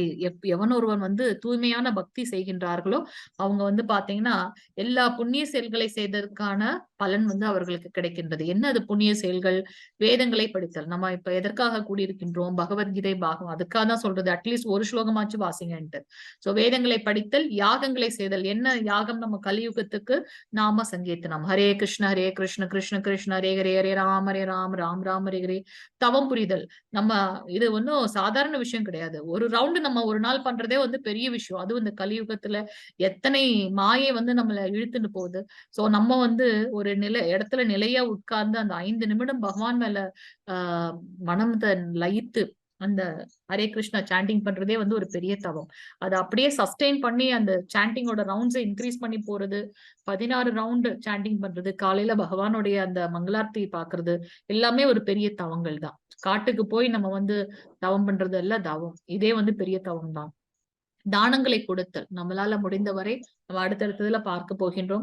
நம்மளுடைய நிலைக்கு என்ன முடியுமோ அதை வந்து நம்ம தானம் கொடுக்கணும். யாருக்கு எப்படிப்பட்டவர்களுக்கு தானம் கொடுக்கணும், எப்படி தானம் கொடுக்கணும்ன்றதெல்லாம் நம்ம அடுத்தடுத்த சாப்டர்ல பார்க்க போகின்றோம்.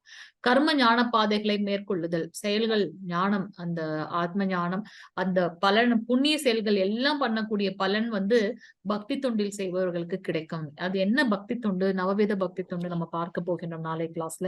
ஆகியவற்றால் அடையப்படும் பலன்களை வந்து எப்பொழுதும் இழப்பதில்லை. பக்தி பக்தி தொண்டை செய்வதன் மூலமாக இவை அனைத்தையும் பெற்று இறுதியில் நித்தியமான உன்னத இடத்தை அவன் அடைகின்றான்.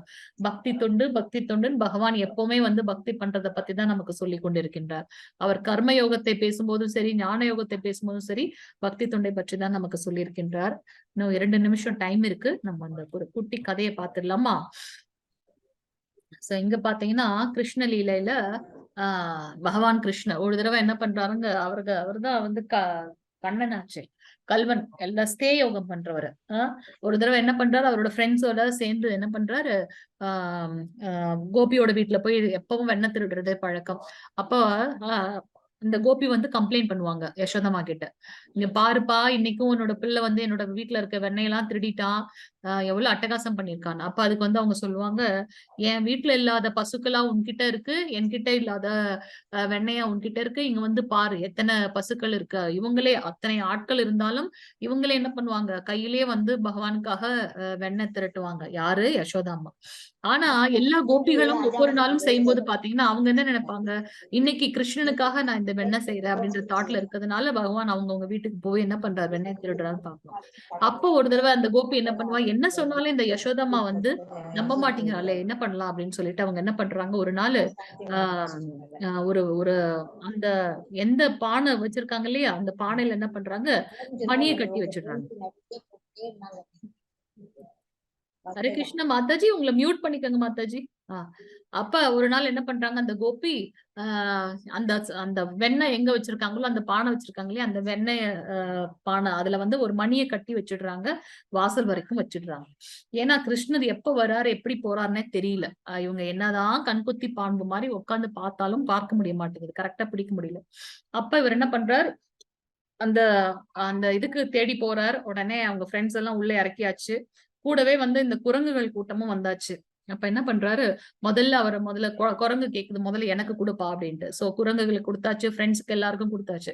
கடைசியா வந்து அவர் சாப்பிட போறாரு. அப்ப வந்து அந்த மணி கிட்ட சொல்லுவார், அங்க மணி கட்டியிருக்கோம், ஏ மணி, இங்க பாரு, எல்லாரும் சாப்பிட்டாச்சு, இப்ப நான் சாப்பிட போறேன், சத்தம் கிட்ட போட்டுறாத, புரியுதா அப்படின்ட்டு மணி கிட்ட சொல்லிட்டு அவர் வந்து அந்த வெண்ணெயை சாப்பிடுறாரு. ஆனா அவர் எடுத்துக்கொண்ட அடுத்த நிமிஷம் வந்து பாத்தீங்கன்னா அந்த மணி வந்து அடிக்குது. மணி அடித்த உடனே வந்து இப்ப சொல்லுவாரு, உடனே அந்த கோபி ஓடி வந்துருவா, இப்ப மாட்டினியா, வா உன்னோட அம்மா கிட்ட போறேன் அப்படின்னு சொல்லிட்டு கிருஷ்ணர் கொண்டு போவார். அப்ப அந்த கிருஷ்ணர் வந்து மணி கிட்ட சொல்லுவார், நான் உங்ககிட்ட எத்தனை தடவை சொன்னேன், எல்லாரும் சாப்பிடும் போது அமைதியா இருந்தல்ல, நான் சாப்பிடும் போது சத்தம் போடாதேன்னு சொல்லிட்டே இருக்கேன், நீ எப்படி சத்தம் போட்டேன்னு உடனே அதுக்கு வந்து அந்த மணி வந்து சிரிச்சுட்டே சொல்லுமா, பகவானே, எல்லாருக்கும் ஒரு வந்து இதுதான் ஒரு கடமைன்னு இருக்கு, அது போல என்னோட கடமை என்ன அப்படின்னாக்கா, பகவான் பிரசாதம் எடுக்கும்போது சப்தம் குளிக்கிறது மட்டும்தான் என்னோட கடமை, அதையே செய்யக்கூடாதுன்னு சொன்னா எப்படி? நீங்க பிரசாதம் எடுக்கும் போது நான் சப்தம் கொடுத்து தானே ஆக வேணும். நம்ம பிரசாதம் பண்ணும்போது மணி அடிச்சு தானே வந்து பகவானுக்கு ஆஃபர் பண்றோம். சோ அத வந்து அந்த மணி சொல்லுச்சு அப்படின்றத நம்ம பார்க்கலாம். அதோட கண்டினியூஷன், அந்த கோபி கிருஷ்ணாவை கொண்டு போய் ராதாமா கிட்ட, யசோதாமா கிட்ட கொடுத்த உடனே என்ன கண்டினியூஷன்றதை நம்ம அப்புறம் பார்க்கலாம். கிருஷ்ண த்வதீய பத பங்கஜ பஞ்சாரந்த மத்யைவ மே விஷது மானச ராஜஹம்ச பிராண பிரயாண சமயே கபவாத பித்தை கண்டாவரோதன விதௌ ஸ்மரணம் குதஸ்தே. இந்த முகுந்த மால ஸ்தோத்ரா அதுல வந்து இந்த ஸ்லோகம் வந்திருக்கு. ஏன்னா பகவான் நேத்திக்கும் சொன்னார், மரணத்தின் தருவாயில என்ன நினைக்கும் போது நான் வந்து உனக்கு முக்தி கொடுக்குறேன் அப்படின்னு. இன்னைக்கும் வந்து சொல்றார், மரணத்தின் தருவாயில் நம்ம நினைக்கும் போது. அஜாமிலனோட ஸ்டோரி எல்லாம் பார்த்தோம். அஜாமிலனுக்கு பிள்ளை இருந்தான், நாராயணான்னு பேர் வச்சாச்சு. அதனால எப்பவுமே வந்து அந்த குழந்தை மேல ஆசையா இருக்கிறதுனால கடைசி காலத்துலயாச்சும் அவர் நாராயணான்னு போயிட்டார். ஆனா நம்மளோட கடைசி காலத்துல எப்படி இருக்குன்னு தெரியாதே. சோ அதனால ஒரு ஆழ்வார் என்ன பண்றாரு அப்படின்னாக்கா, பகவான் கிட்ட வந்து கேட்கிறார், மரணம் ஏற்படும் சமயத்தில் உன் திருவடிகளையே சிந்தனை செய்கின்றேன் என்று சொன்ன ஆழ்வாருக்கு ஒரு சந்தேகம் வந்தது. கபம், வாதம், பித்தம் இவையெல்லாம் நெஞ்சை நெருக்கி குரலை ஒடுக்கி மனசை தடுமாறும்படி செய்து விட்டால், மரணம் ஏற்படும் சமயத்தில் ஸ்ரீ கிருஷ்ணனை நினைக்காமல் தடுத்து விட்டால் நான் என்ன செய்வது அப்படின்னு கேட்கிறார். அதுக்கு வந்து பகவான் சொல்றார், மரணிக்கும் தருவாயில் நீ மறந்துட்டா கூட நான் வந்து உன் கூட இருந்து உனக்கு வந்து முக்தி கொடுப்பேன் அப்படின்றத பகவான் சொல்லியிருக்காரு. இதெல்லாம் உண்மை. நம்ம சாஸ்திரத்துல படிக்கிறோம், இந்த கதையெல்லாம் பாக்குறோம். இப்ப அந்த மாதாஜி அவங்க ஃபுல் இதுலயும் போயிட்டு இருக்கு. அவங்க வந்து 20 வருடம் நமக்கு வந்து ஆன்மீக பணி பண்ணிருக்காங்க, கிருஷ்ண சேவை. போதே அவங்களுக்கு திடீர்னு உடம்பு முடியாம போயிடுச்சு. ஆனாலும் வந்து பாத்தீங்கன்னா அந்த ஞாபகம் வரவே இல்லையா, பகவானோட ஞாபகம் வரவே இல்லையா. அவங்க அழகா நரேட் பண்ணிருக்காங்க. அதை பாத்தீங்கன்னா நமக்கு அப்படியே மெய் சிலிர்க்கின்றது. அப்ப அங்க இருந்த ஒரு நர்ஸ் வந்து அவங்க சொல்லியிருக்காங்க. இத்தனைக்கும் அவங்க வந்து ஏதோ இந்த ஒரு முஸ்லிம் நர்ஸ் தான் வந்து சொல்லியிருக்காங்க. என்ன பாக்குற சாண்ட் ஹரே கிருஷ்ணா அப்படின்னு சொல்லிட்டு போயிருக்காங்க. அப்பதான் வந்து அவங்களுக்கு ஞாபகம் வருகின்றது.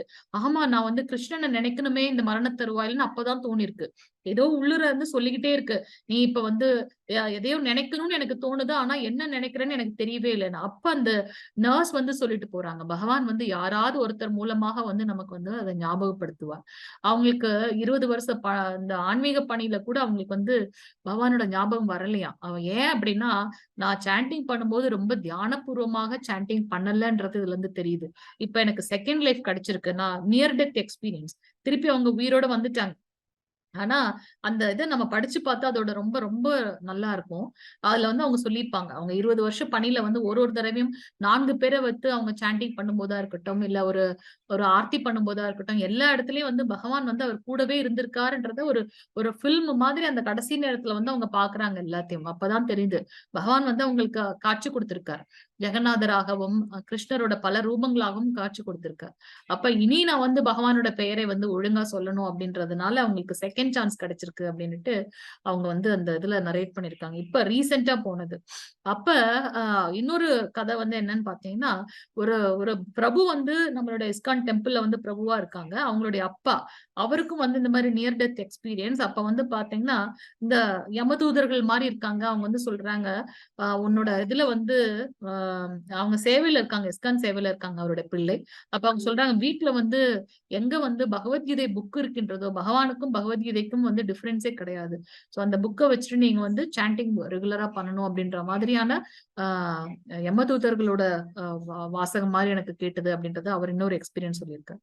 சோ நம்ம வந்து பாத்தீங்கன்னா நம்ம கூட மறந்து விடலாம். ஏன்னா நம்ம வந்து குழந்தைகள் தான். ஆனா பெற்றோர்களுக்கு வந்து பாத்தீங்கன்னா நம்ம மேல எப்பவுமே ஸ்பெஷலைஸ்டு திங் அந்த கன்சர்ன் இருக்கும் இல்லையா. சோ அவர் வந்து என்ன சொல்றார், என்னோட குழந்தை மறந்தாலும் நான் மறக்க மாட்டேன் அப்படின்றத சொல்றார். சோ இன்னைக்கு வந்து பாத்தீங்கன்னா அர்ஜுனன் வந்து 8 கேள்விகளை கேட்கின்றார். ஆத்மா, பரமாத்மா, பரபிரம்மம், கர்ம செயல்கள்னா என்ன, மரணிக்கும் தருவாயில் நான் யாரை நோக்கி இது பண்ணணும், இந்த ஜட இயற்கை வந்து எதால் ஆக்கப்பட்டது, தேவர்கள்னா யாரு, அதெல்லாம் நம்ம வந்து கேள்வி கேட்கிறார். அதற்கு பகவான் ஆன்சர் பண்றாங்க. இறக்கும் தருவாயில் கிருஷ்ணரை எப்படி நினைவில் கொள்வது, எப்படி இப்ப நம்ம அந்த டிரைவிங் இதெல்லாம் வந்து பாத்தீங்கன்னா ஃபர்ஸ்ட் கஷ்டமா இருக்கும். அப்போ பிராக்டிஸ் பண்ணதுக்கு அப்புறம் கண்ணை மூடிட்டு சிலர்லாம் அந்த இதெல்லாம் பண்ண ஆரம்பிச்சுவாங்க. ஒரு டான்ஸ் பிராக்டிஸே பாத்தீங்கன்னா ஸ்டார்டிங்ல கஷ்டமா இருக்கும். போக போக பாத்தீங்கன்னா அவங்க அதுல வந்து எக்ஸ்பர்டைஸ்ட் ஆயிடுவாங்க. அது போல நம்ம வந்து மரணத்திற்காக இப்ப நம்மளே வந்து ட்ரை பண்ணிட்டு பிராக்டிஸ் பண்ணணும். என்ன அப்படின்னாக்கா, ஹரே கிருஷ்ண மகாமந்திரம் வந்து கரெக்டா உச்சரித்து பகவானை எப்பொழுதும் நினைவில் கொள்ள வேண்டும். எப்படி ஒரு மலர்ல வந்து அது இருக்கிற மனதை அந்த வாசனை வந்து நம்ம பிரிக்க முடியாது. இப்ப மல்லிகை பூனா அந்த மல்லிகை பூக்கு உண்டான அந்த அந்த வாசனை அதுல இருக்கும். அது போல நம்ம எல்லாம் வந்து பகவான் கிட்ட இருந்து வந்த ஒரு ஆத்மா. சோ நம்ம கிட்டயும் வந்து பகவானோட அந்த குவாலிட்டிஸ் இருக்கு. சோ எப்பவும் வந்து அவரை பற்றி நினைத்து கொண்டு மரணிக்கும் தருவாயில் அவரையே நினைத்து அவரிடம் சரணடைய வேண்டும் அப்படின்றத பார்க்கலாம். தூய பக்தியால் மட்டுமே பகவானை நினைவு கொள்ள முடியும் அப்படின்றத நம்ம இன்னைக்கு பார்த்தோம். சோ இந்த ஜட உலகம் வந்து எப்படிப்பட்டது, துக்காலயம், அசாஸ்வதம். ஆனால் அந்த ஆன்மீக உலகம் எப்பொழுதும் நிலையான ஒன்று, எட்டர்னல், பிளிஸ்ஃபுல், ஆனந்தமயமானது, திவ்யமானது, தெய்வீகமானது. எங்கு பார்த்தாலும் வந்து அந்த நம்ம பிரம்ம சம்ஹிதையில வந்து பார்க்கலாம், சிந்தாமணி கற்கள் இருக்கும். அங்க வந்து பாத்தீங்கன்னா நிறைய காமதேனு இருக்கும். அதுக்கப்புறம் நமக்கு வந்து நம்ம நினைப்பதை கொடுக்கக்கூடிய அந்த மரங்கள் இருக்கும் அப்படின்றதெல்லாம் பார்க்கலாம். சோ ஆனா நமக்கு அந்த கேட்கக்கூடிய ஆசை இருக்காது, பசி இருக்காது, எப்பொழுதும் ஆனந்தமாக இருக்கும். கிருஷ்ணரை பெறுவதில் தூய பக்தனோட உச்சநிலை வந்து என்ன அப்படின்னு பாத்தீங்கன்னா, பகவானுக்கு எப்போதும் சேவை செய்து கொண்டிருக்கணும். பக்தி செய்வதன் மூலமாக என்னென்ன புண்ணிய பலன்கள் செய்வதால் கிடைக்கக்கூடிய பலன்கள் எல்லாம் நமக்கு பக்தி மூலமாக கிடைக்கும் அப்படின்றத பார்த்தோம். இன்னைக்கும் நேத்தையோட கதையும் நம்ம நாளைக்கு பார்க்கலாம். ஒரு ரவுண்ட் சாண்டிங் ஆல்ரெடி முடிச்சிட்டோம். சோ என்னையோட நம்மளோட செஷன் முடிக்கலாம். வாஞ்ச கல்பதருப்யஸ்ய கிருபா சிந்துப்யே வச்சு பதிதானா பாவனேப்யோ வைஷ்ணவேப்யோ நமோ